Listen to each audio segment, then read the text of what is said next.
Hi, I'm Marcia Lehman, and I'm a Knox County Master Gardener. Today we're going to be pruning a Eounymous americanus. Now that should tell you right off the bat that it's a native plant. It is commonly called hearts of bustin or strawberry bush because of the showy, warty capsules that contain its seeds after it has flowered.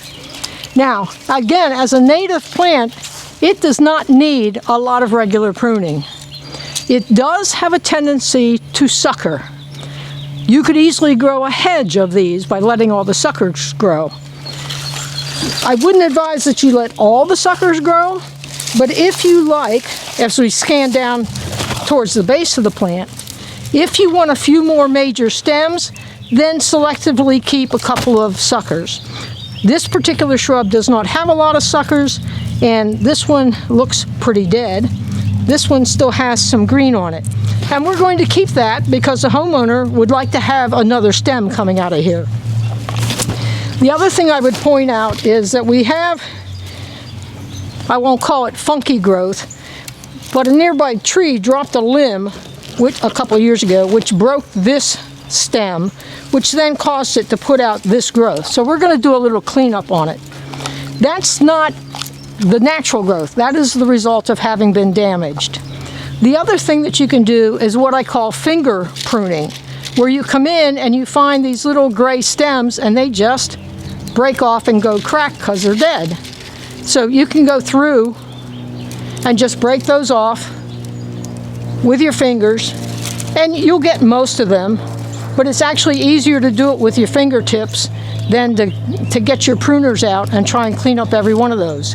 So we'll do a combination of that. So again, being a native plant, it doesn't need a lot of pruning.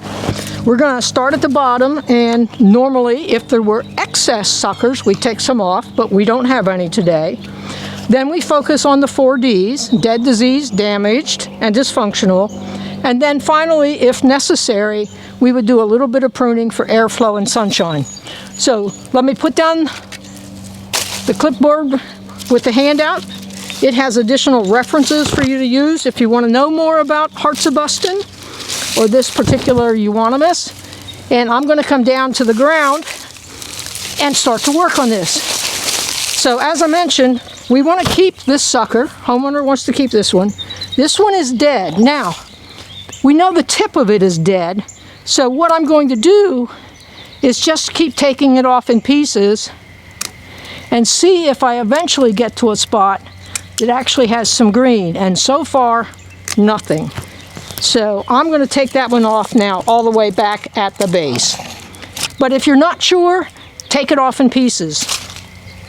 Then we've got a little stem here. I'm going to keep that for a while. Little stem here. We'll keep that for another year or so. This looks rather brown and dead. Probably a little more there. Those I can finger prune. Those just came off easily.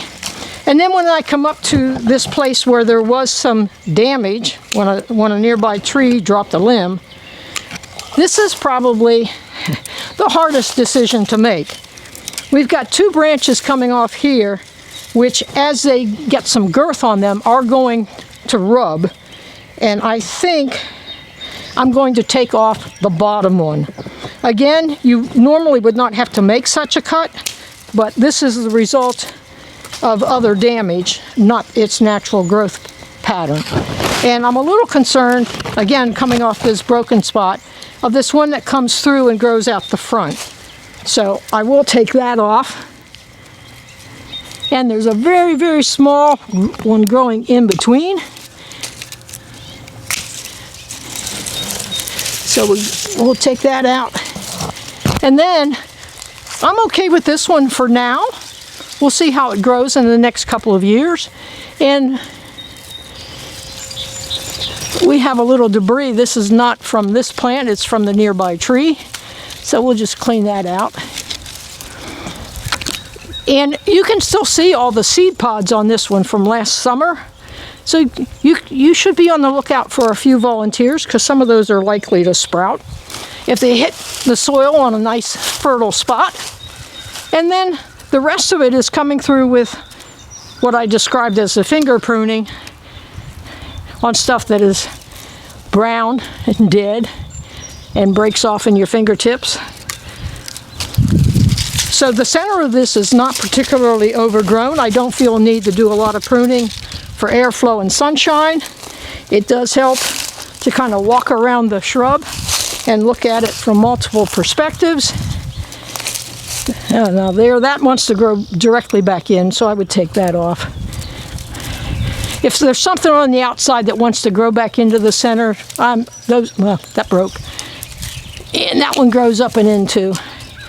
So we're just looking for those things that are causing some conflict that grows back into the center. And this comes from a nearby tree, so we'll just clean that out while we're at it. But it's, yeah, these little spindly things can come off. Let me walk around to the other side. And this side's pretty good.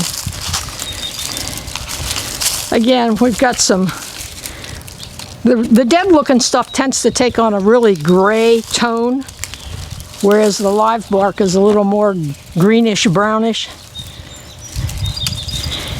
And with the little dead stuff, you'll always find more. So if you get most of it, you've done a good job. Don't expect you're going to get all of it.